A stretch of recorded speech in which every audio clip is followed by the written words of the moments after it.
Hello दोस्तों, हम लोग कॉम्प्लेक्स एनालिसिस का एक important topic Cauchy residue theorem पर प्रीवियस ईयर क्वेश्चन कर रहे हैं। ये क्वेश्चन AKTU में पेपर कोड RAS 301 2018-19 में पूछा गया है। क्वेश्चन है find the residue of FZ equal to this at its pole and hence evaluate integral over C FZ dz where C is the circle mod of Z equal to 5/2। ठीक है, तो पहले तो कह रहे हैं कि ये जो फंक्शन FZ दिया है इनके पोल्स पर उसकी रेसिड्यू निकालो और उसके बाद इस इंटीग्रल को इवेल्युएट करो। तो चलिए हम लोग देखते हैं रेसिड्यू कैसे निकलता है, क्या है प्रोसेस इसका, पूरा डिटेल में जानते हैं। तो FZ इक्वल टू ये दे रखे हैं और C की वैल्यू क्या दे रखे हैं, mod of Z equal to 5/2। ये क्या होता है, एक सर्किल है जिसकी रेडियस 5/2 और सेंटर 0 0, ओरिजिन उसका सेंटर होता है। ठीक है, तो देखिए इसको डिनोमिनेटर 0 करो, तो इसको 0 करोगे तो Z इक्वल टू 2 आया, इसको 0 किया तो Z इक्वल टू 3 आया और इसको 0 किया तो Z इक्वल टू 1 1 1 1 4 बार आ गया। तो ये 1 आर्डर का पोल है, ये 3 आर्डर का पोल है और ये 4 आर्डर का, सॉरी ये 1 आर्डर का पोल है, ये भी 1 आर्डर का पोल है और ये कितना 4 आर्डर का पोल है। तो here Z equal to 1 and Z equal to 3, Z equal to 2 and Z equal to 3 are the simple poles. 1 order का पोल, इनकी पावर 1 है ना, इनकी पावर 1 है तो 1 आर्डर का पोल हो गया और 1 आर्डर के पोल को सिंपल पोल बोलते हैं। ठीक है, और ये है Z-1 की पावर 4, तो Z इक्वल टू 1 आया, 4 आर्डर का पोल हो जाएगा। तो here Z equal to 1 is the pole of order 4। तो कितने पोल आ गए, पोल हमारे 3 आ गए, Z equal to 2, Z equal to 3 और Z इक्वल टू 1। इन सब पर हमें क्या निकालना है, रेसिड्यू निकालना है। तो first residue of FZ at Z equal to 2, Z equal to 2 simple pole पर रेसिड्यू निकालने का फार्मूला होता है limit Z tending to A Z minus A into FZ। ठीक है, ए मतलब जिस पॉइंट पर रेसिड्यू निकाल रहे हैं, तो लिमिट Z टेंडिंग टू 2 है ना, 2 पर निकाल रहे हैं, 2 पर तो Z tending to 2 Z minus 2 into FZ की वैल्यू जो दे रखे हैं उस वो रख दीजिए यहाँ पर। तो limit Z tending to 2 Z minus 2 into FZ कितना है, ये पूरी वैल्यू उठा के यहाँ पे रख लो। तो देखिए Z माइनस 2 से Z माइनस 2 कैंसिल हो गया, उसके बाद Z की वैल्यू 2 रख लो, तो Z की वैल्यू 2 रखा तो ये हो गया 8 अपान Z की वैल्यू 2, 2 माइनस 1 मतलब 1 की पावर 4 1 ही रहेगा और ये हुआ आपका Z की वैल्यू 2, तो 2 माइनस 3 माइनस 1 आ गया, तो फाइनली कितना हो गया -8। तो residue of FZ at Z equal to 2 पर कितना हो गया, -8। दूसरा रेसिड्यू, ये भी सिंपल पोल है, दूसरा residue of FZ at Z equal to 3।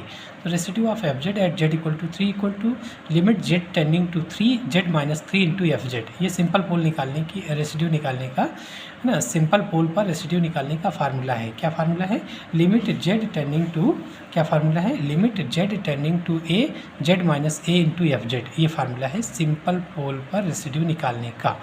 ठीक है, तो लिमिट Z 3 पर निकालना है, तो limit Z tending to 3 Z minus 3 और FZ जो दे रखे हैं वो FZ की वैल्यू रख लो। इस बार Z माइनस 3 कैंसिल हो गया, उसके बाद Z की वैल्यू 3 रख लो, तो यहाँ 3 रखोगे तो 3 इंटू 3 इंटू 3 27 अपान 3 माइनस 1 2 हो गया, 2 की पावर 4 का मतलब 16 और फिर 3 माइनस 2 1 हो गया, तो कितना हुआ ये 27 अपान 16 आ गया।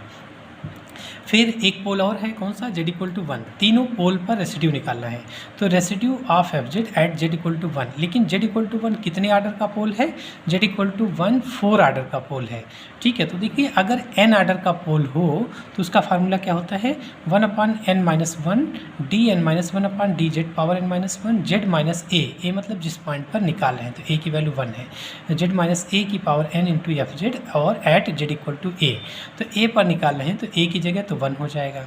ठीक है, और n की जगह कितना, 4 आर्डर का पोल है तो n की जगह 4 रख लो, तो 4 माइनस 1 3 हो जाएगा, तो 1 अपान 3 फैक्टोरियल d3 अपान dz क्यूब और Z माइनस 1 a की जगह 1, तो Z माइनस 1 की होल पावर 4, n का मान 4 है, इंटू FZ की वैल्यू रख लो, FZ की ये वैल्यू है। तो देखिए ये Z माइनस 1 की पावर 4 कैंसिल हो गया, तो कितना आया 1 अपान 3 फैक्टोरियल d3 अपान dz क्यूब और ये हुआ Z क्यूब अपान Z square minus 5z plus 6 है ना। और उसके बाद फिर z की वैल्यू क्या रखना है, z इक्वल टू 1 रख देना है। ठीक है, तो देखिए इसका या तो 3 बार डिफ्रेंसिएशन करो, या ऐसा हम लोग करते हैं थोड़ा अपना छोटा करने के लिए फॉर्म, इसको पहले डिवाइड कर लें, है ना। तो इससे इसको डिवाइड कर लिया तो कितना आया 5z प्लस रिमाइंडर आया 19z माइनस 30 अपन इसके फैक्टर हो जाएंगे z माइनस 2 z माइनस 3। ठीक है, तो इस टर्म को चूँकि न्यूमरेटर की पावर ज़्यादा डिग्री का है, डिनोमिनेटर कम डिग्री का है, तो डिवाइड कर लेते हैं। तो ये हुआ कोसेंट और प्लस रिमाइंडर अपन डिवाइजर, है ना, डिवाइजर ये है, इसको फैक्टर करके ऐसा लिख सकते हैं। अब देखिए इसको अगर और पार्शियल फ्रैक्शन में ब्रेक कर लें तो ये 1/z minus a/z minus 2 plus b/z minus 3 a b की वैल्यू निकाल के, मतलब फिर हमें 3 बार, चूँकि 3 बार डेरिवेटिव करना है ना, तो डेरिवेटिव आसान हो जाएगा। बाकी आप ऐसे भी कर सकते हो कि इसको 3 बार डेरिवेटिव करो। तो देखो एक बार करेंगे तो इसका होल स्क्वायर ये कितना बड़ा हो रहा है, फिर 2 बार 3 बार करेंगे कितना बड़ा हो जाएगा। और इस तरीके से अगर हम लोग कर लेते हैं तो थोड़ा सा कैलकुलेशन हम लोगों की छोटी हो जाएगी। ठीक है, तो देखिए ये हो गया। अब इसके पार्शियल फ्रैक्शन करके देखिए क्या आता है। तो इसके पार्शियल फ्रैक्शन करके यहाँ देख लेते हैं। 19z minus 30/z minus 2 z minus 3 को a/z minus 2 plus b/z minus 3, है ना। इसका एलसीएम ले लो तो डिनोमिनेटर दोनों के कैंसिल हो गया, a के साथ आ गया z माइनस 3 प्लस b के साथ z माइनस 2। उसके बाद एक बार इसको जीरो कर लो तो z इक्वल टू 2 रख लीजिए, है ना। तो डिनोमिनेटर कैंसिल, तो 19z माइनस 3 इज इक्वल टू a। एक बार z equal to z minus 2 को जीरो करो, मतलब z इक्वल टू 2 रख लो, एक बार z equal to 3। So put z equal to 2 and 3 we get. जब आप 2 रखोगे तो कितना हुआ 19 इंटू 2 38 माइनस 30 मतलब 8 आ गया। 8 इक्वल टू z की जगह कितना रखना है 2, 2 माइनस 3 का मतलब -1 आ गया, और प्लस ये 0 आ जाएगा। तो a की वैल्यू -8 आ गई, 8 आ गई। उसके बाद फिर 3 रख लो, तो 19 इंटू 3 57 माइनस 30 कितना हुआ 27 इक्वल टू, ये हो जाएगा पहला 0 हो गया, प्लस b इंटू 3 माइनस 2 मतलब 1 आ गया। तो b की वैल्यू कितनी हो गई 27। तो इसकी वैल्यू हो गई -8 अपान, यहाँ रख लीजिए a और b की वैल्यू, तो इसकी वैल्यू हो गई -8 अपान z माइनस 2 प्लस 27 अपान z माइनस 3। अब ये वैल्यू वहाँ रेसिड्यू वाले में रख लो, तो residue at z equal to 1 पर क्या हो जाएगा 1/6 z 3 upon d 3 upon z D Z की पावर 3, और ये आपका था क्या कोशेंट, और फिर उसके बाद ये वाला टर्म था, और इसकी जगह पे हम ये लिख सकते हैं। तो क्या हो जाएगा 27 अपान z माइनस 3 माइनस का 8 अपान z माइनस 2, उसके बाद z की जगह 1 रख देंगे। तो अब देखो इसका 3 बार डेरिवेटिव करना कितना आसान हो गया। इसका 3 बार डेरिवेटिव तो 0 आएगा, 2 ही बार में 0 आ जाएगा।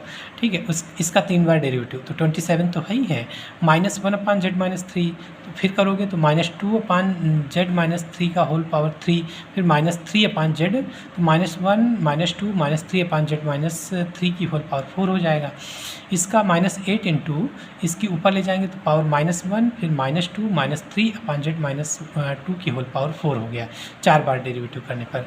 उसके बाद z की वैल्यू रख लिया 1, z इक्वल टू 1, तो कितना हुआ 1/6, और यहाँ पर z की वैल्यू 1 रख लो, तो ये हो जाएगा आपका कितना -2 की होल पावर 4 -2 की होल पावर 4 मतलब 16 हो गया, और ये 2 से कैंसिल करेंगे तो 8 आ जाएगा, 2 से कैंसिल करेंगे तो 8 आ जाएगा। तो 23 इंटू 3 81 आ गया। अब देखिए चिन्ह क्या आएगा, नीचे तो प्लस का हुआ, ये माइनस प्लस लेकिन माइनस, तो -81 अपान 8 आ गया।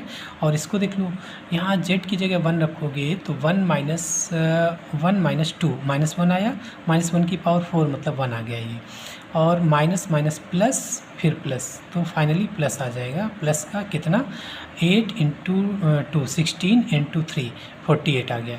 उसके बाद फिर एलसीएम ले लो, तो 1/6, और इसका देखिए इसको अलग अलग कर लें तो इसको लिख सकते हैं -10 -1/8, है ना, 10 टाइम्स गया तो 8 10 जा 80 हो गया, तो -10 -1/8, तो -10 प्लस 48 कितना हो गया 38 हो गया, -1/8 एलसीएम ले लो, तो ये हो जाएगा आपका 103 अपान 8 आ जाएगा। इसकी वैल्यू 1/6 ये कटेगा किससे 3 से, तो 101 अपान 3 2 जा और फिर 16 आ गया, तो 101 अपान 16 हो गया।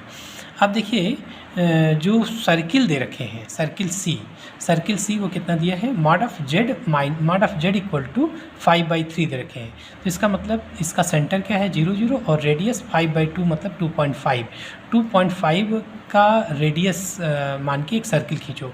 तो सेंटर 0 0 0 हो गया और 2.5 का रेडियस, इतनी रेडियस लेके एक सर्किल ड्रा कर दिया।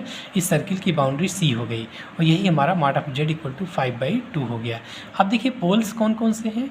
एक पोल है Z equal to 1, Z equal to 2 और जेड इक्वल टू 3, है ना। 3 पोल हैं, 3 pole Z equal to 1, Z equal to 1 था और Z equal to 1, Z equal to 2 और जेड इक्वल टू 3, 3 पोल थे। तो यहाँ पर ये जो सर्किल से बाहर जेड इक्वल टू 3 सर्किल से बाहर चला गया है, तो 2 ही पोल इसके अंदर हैं। तो बाई काची रेसिड्यू थ्योरम क्या हो जाएगा, 2πi into sum of all residues lies inside C, है ना, लाइज इनसाइड सी के अंदर जो लाइज करता है उन पोल्स पर रेसिड्यू का सम। तो 2 ही हैं, एक जेड इक्वल टू 1 और एक जेड इक्वल टू 2। तो Z equal to 1 sum of residues, तो residue at Z equal to 1 plus residue at Z equal to 2। तो residue at Z equal to 1 अभी आपने निकाला है ये 101/16 और माइनस का 8। Residue at Z equal to 2 minus 8 निकला है। इसको सिंप्लीफाई कर लो तो 16 इंटू 8 128 माइनस 101, है ना। तो ये कितना हो जाएगा आपका माइनस का 27 और इसको कैंसिल कर दीजिए तो अपान में आ जाएगा 8। तो माइनस 27πi/8 ये वैल्यू किसकी हो गई, integral over C F Z D Z. और एफ जेड की वैल्यू रख लीजिए भाई जो दे रखे हैं Z cube upon Z cube, F Z की वैल्यू ये है Z cube upon Z minus 1 whole cube Z minus 2 into Z minus 3, है ना। तो आपसे यही वैल्यू पूछा गया था कि integral over C F Z D Z की वैल्यू क्या होगी, तो ये वैल्यू आ जाएगी, ठीक है।